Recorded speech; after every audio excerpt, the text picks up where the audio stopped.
स्वागत है आप सभी का आनंद स्टडी जोन में।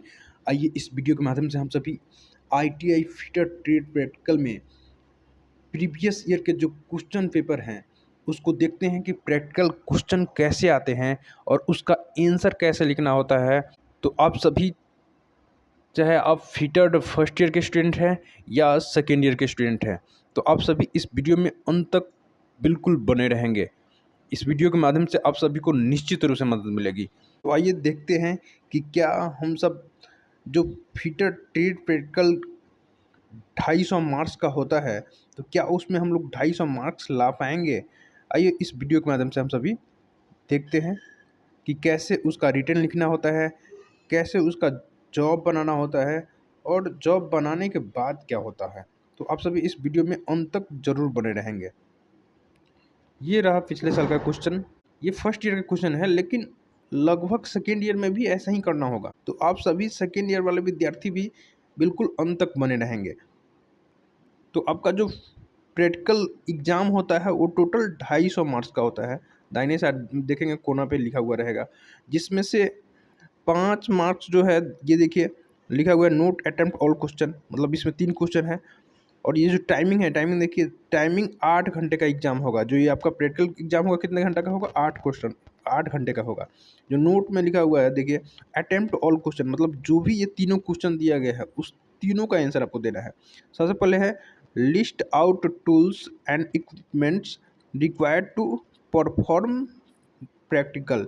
इसके लिए कितना मिलेगा आपको मार्क्स, 5 मार्क्स मिलेंगे। फिर दूसरा है राइट द जॉब सीक्वेंस, मतलब जॉब कैसे बनाएंगे, इसके बारे में जो लिखेंगे उसके लिए कितना मार्क्स मिलेगा आपको, 10 मार्क्स।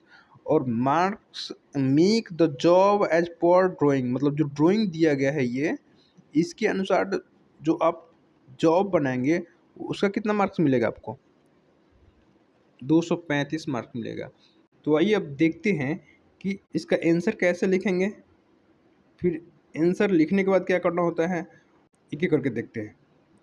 फिटर प्रैक्टिकल में चाहे फर्स्ट ईयर या सेकेंड ईयर किसी भी टाइप का क्वेश्चन पूछे, आपको लगभग इसी तरह लिखना होता है। सबसे पहले आपको अपना उद्देश्य लिखना होता है। तो उद्देश्य में क्या लिखेंगे, दिए गए बीमा के अनुसार टूल्स और उपकरण का प्रयोग करके तथा अलग अलग ऑपरेशन करके जॉब बनाना। उसके बाद जो ड्राइंग में डायमेंशन दिया गया रहेगा, बीमा दिया गया रहेगा, जैसे जो ड्राइंग इसमें दिया गया है उसमें सारा का सारा डायमेंशन दिया गया है कि इस मेटल का लंबाई क्या है, चौड़ाई क्या है, थिकनेस क्या है। जैसे इसका देखिए ये लंबाई है, ये चौड़ाई है, ये इसका थिकनेस है।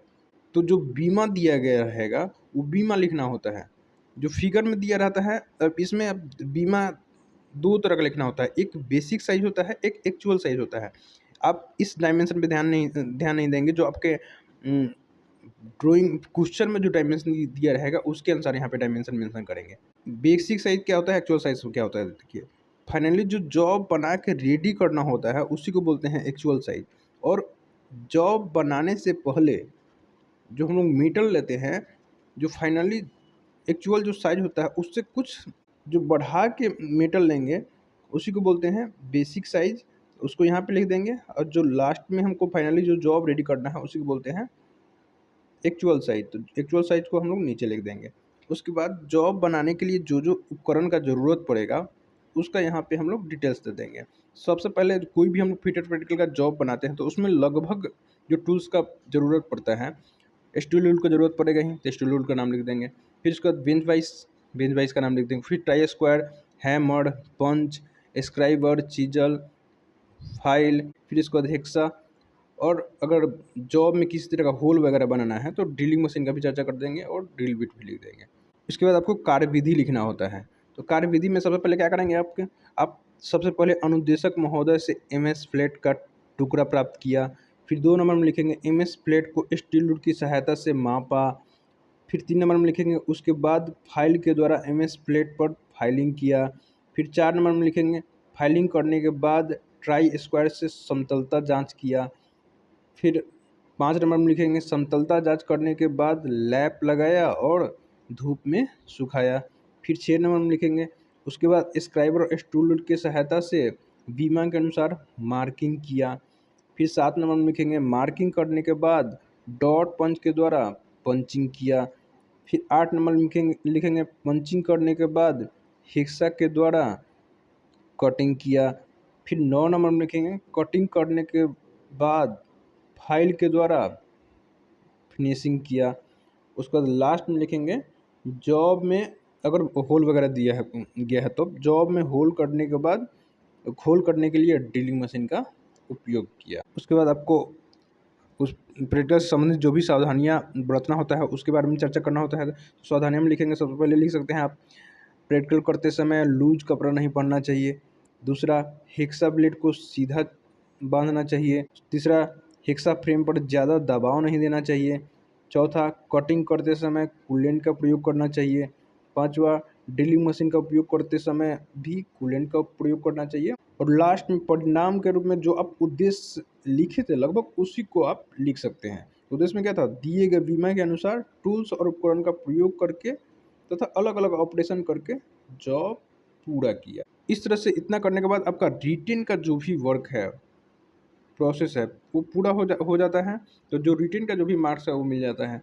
फिर इसके बाद जैसे ही रिटेन एग्ज़ाम हो जाएगा तुरंत आप अपने वर्कशॉप में, फिटर वर्कशॉप में जाएंगे, मटेरियल वगैरह लेके जो जॉब बनाने वाला प्रोसेस होता है, जॉब बनाने के बाद जब फाइनली जॉब जमा करने जाएंगे तो जो आपके जो भी एक्सटर्नल होंगे वो आपसे उस जॉब से संबंधित तरह तरह के क्वेश्चन पूछ सकते हैं। जैसे जो मेटल लिए वो कौन सा मेटल है, मेटल का साइज़ क्या था, एक्चुअल फाइनली कितना, एक्चुअल साइज़ कितना होना चाहिए, बेसिक साइज़ क्या लिए और किन किन टूल्स का प्रयोग किए और किन्हीं स्पेसिफिक टूल्स वहाँ पे रखा रहेगा तो किन्हीं टूल्स के बारे में भी पूछा जा सकता है। जैसे हैमर वगैरह है तो हैमर के बारे में पूछा जा सकता है, इसमें कौन सा आई होल है, इसका चीक कौन सा है। इस तरह से जो भी संबंधित प्रैक्टिकल से संबंधित क्वेश्चन है वो आपसे पूछा जा सकता है। तो इतना अगर आप सब चीज़ सही से करते हैं तो आपको निश्चित रूप से 250 में 250 तो नहीं लेकिन 90 प्लस मार्क्स निश्चित रूप से आ सकता है। तो इस वीडियो से आशा करता हूँ आपको जो भी फिटर वाले हैं, चाहे फर्स्ट ईयर या सेकेंड ईयर, को निश्चित रूप से मदद मिलेगी। आप लगभग इसी तरह से तैयारी करके जाएंगे तो दिक्कत नहीं होगा। आपके जो भी प्रैक्टिकल बोर्ड एग्ज़ाम होगा उसमें दिक्कत नहीं होगा और अच्छा से आपका एग्ज़ाम जाएगा। तो इस वीडियो में इतना ही, मिलते हैं हम लोग नेक्स्ट वीडियो में। और अभी तक इस चैनल को सब्सक्राइब नहीं किए हों तो चैनल को सब्सक्राइब ज़रूर कर लें। इस चैनल से निश्चित रूप से आप सभी को मदद मिलेगी। आज के लिए इतना ही। आप सभी अपना ख्याल रखें, पढ़ते रहें, बढ़ते रहें। जय हिंद, जय भारत।